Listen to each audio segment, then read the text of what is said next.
Good morning to one and all present here.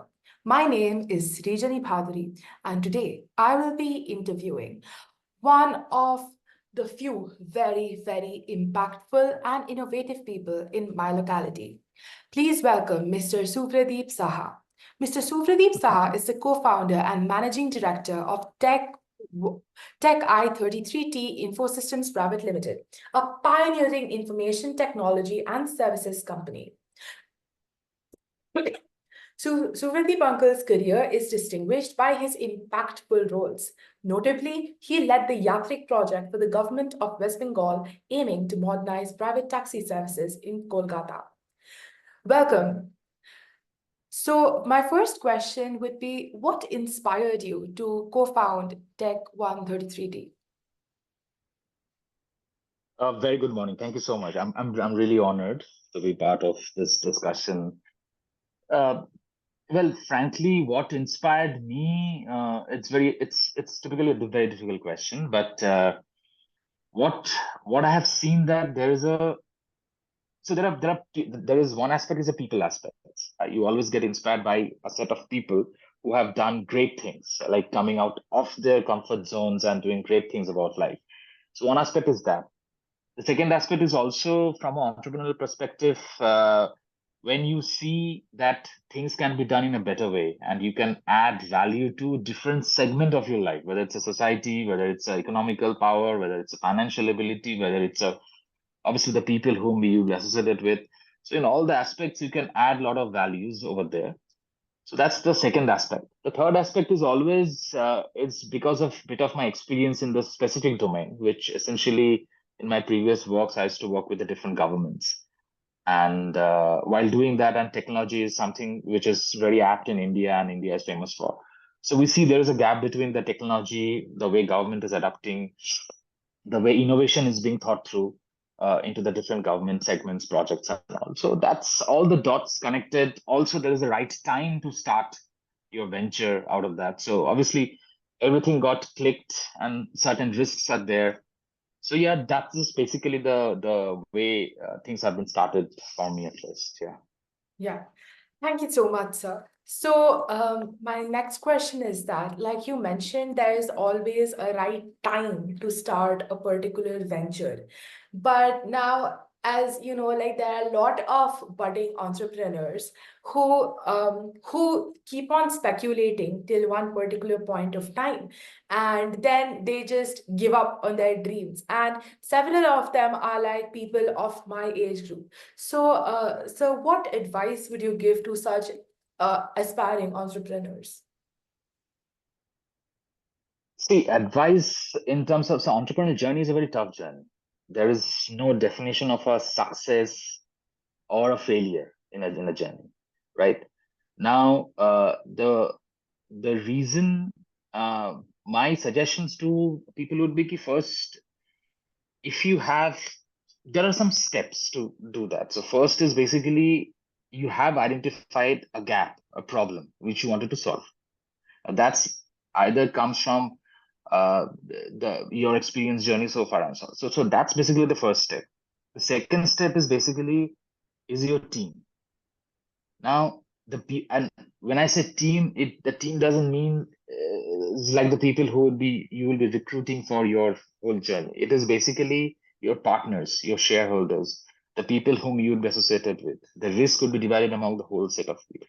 So that too, when it is kind of balanced and you have identified these two factors in your upcoming journey, which would be, say, 5 years, 7 years, or whatever number of years you were thought through, that should be kind of, in terms of objectivity, should be could be the right time to start things with that. Apart from that, there are some personal commitments also. Obviously, there is no right age to start entrepreneurial journeys.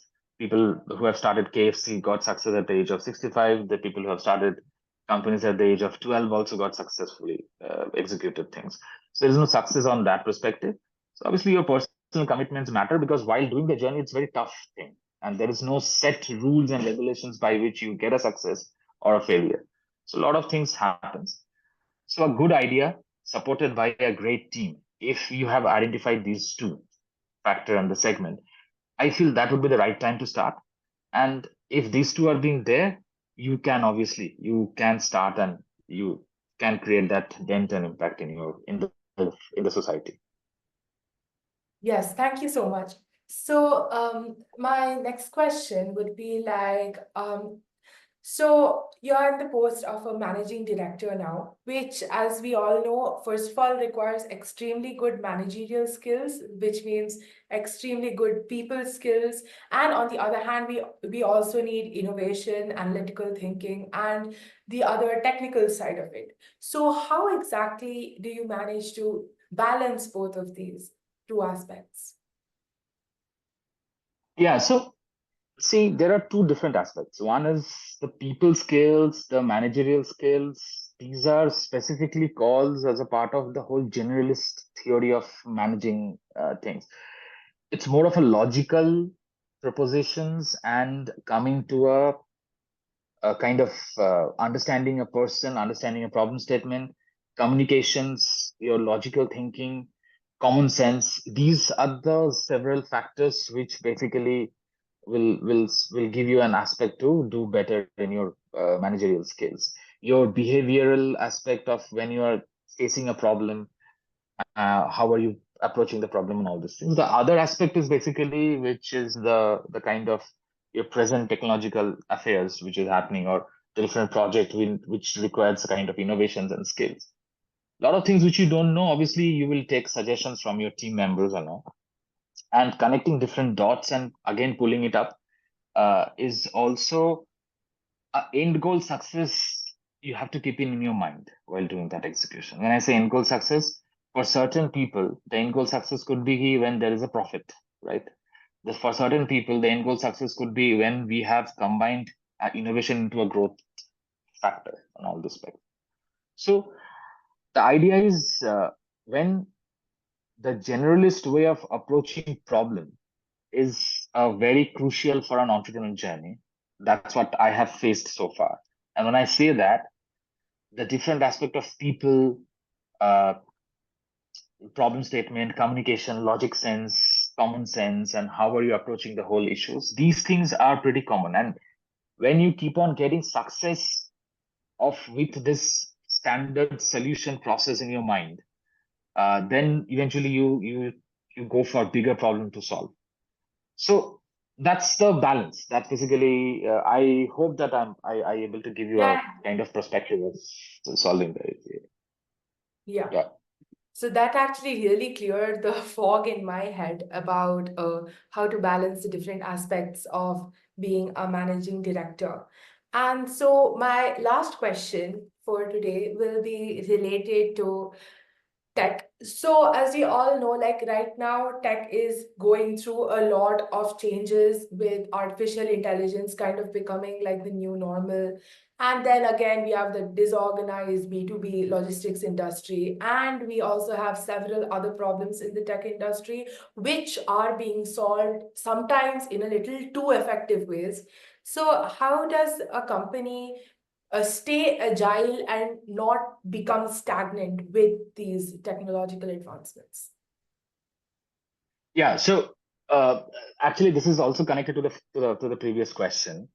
Your base theorem of the text is basically still the same. What it getting changes essentially your language way of solving the problem. But the time when we started solving the tech problem, and that time it was like a C levels of programming. We should do flow charts, programs, and all those things. That aspects still remains the same for a lot of cases. Obviously, the different new problem statement has come. So your logic is basically solving majority of the segmented problem. Obviously, there are new aspects of innovation which is coming up, and that could be a hired help or a kind of a gain knowledge while working with that perspective. And industry doesn't matter. A lot of obviously a bit of like maybe 10% or 10 to 15% knowledge of the industry is required. Whether you are solving it for the B2B logistics segments, or you are solving it for a say last mile delivery segment, or you're solving a problem for a retail outlet segment, there is data, there are problems with the data, there is aspect of business intelligence. So there's these problem statements remains the same. So whether you're applying the right tool, programs, uh, analogies, frameworks to apply those problems or not, that's what it matter. So that's essentially the game is. So it's still the same. The common sense, logical approach, communication, step processes, how are you thinking? It's kind of a linked with your daily life issues with the kind of work which you're doing. And that's it.